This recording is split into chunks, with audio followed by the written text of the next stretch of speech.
fun thing about today is I've already evaluated this speech. Did I evaluate it? Yes, you should have. Caroline, you're captivating. You stand up here, and we've seen you speak enough times now that all the heads turn in, because we know you're going to say something incredibly captivating. And what I love about your speeches is you bring the heavy. So you don't stand up here and talk about good HR policies and how to be a good mentor and all of the things that I know you do in the context of your everyday life. You stand up here and talk about stuff that really matters to you, and it can oftentimes be heavy things that matter to you. But you present them with a lightness that I appreciate. I love listening to the heavy, but I also don't want to walk out of here feeling like this. The world's coming to an end. I always love that about your speeches, and you did that today. I want to talk just briefly about speech construct, and I think you should have had Julie read an introduction for you today, and you should have had Julie read the introduction you basically gave to yourself, which is, I've given this speech before, this is the feedback that I got, I wanted to give it again.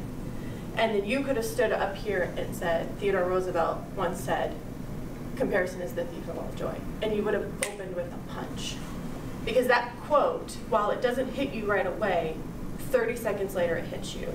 And you think, comparison is the thief of all joy. I loved your opening. I loved how you tied that into another quote, and then it led into you telling stories about yourself. You asked us to pay attention to your storytelling. And what I'll say about storytelling, you also asked us to pay attention to humor. And I think humor is overrated, even though I love it. I do not think storytelling is overrated. And I think humor inside of stories is probably the perfect combination. And you stood here today and you told us this really great story about running a race and how you robbed yourself of joy by comparing yourself to your friend. So what I want us to walk away with today is, how do you tell stories in the context of a speech versus how you tell stories in the context of a cocktail party? And what I observed about your speech today is when you were talking about your friend Monica, and I knew the intent of that story you were telling. It was to get to the point of why comparison really is a thief.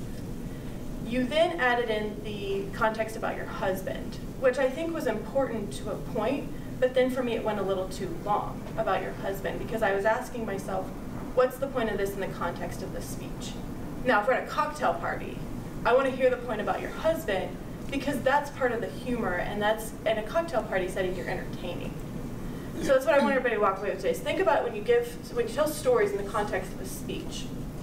What is the intent of telling that story? How does it contribute to your speech? And get rid of anything that is purely entertainment that you would tell in the context of a different setting for that speech. Caroline, you are an amazing speaker. This was a really hard speech to evaluate, so thank you for the challenge today. And I want you to continue to bring the heavy in your speeches and really push us to learn and grow. Thank you.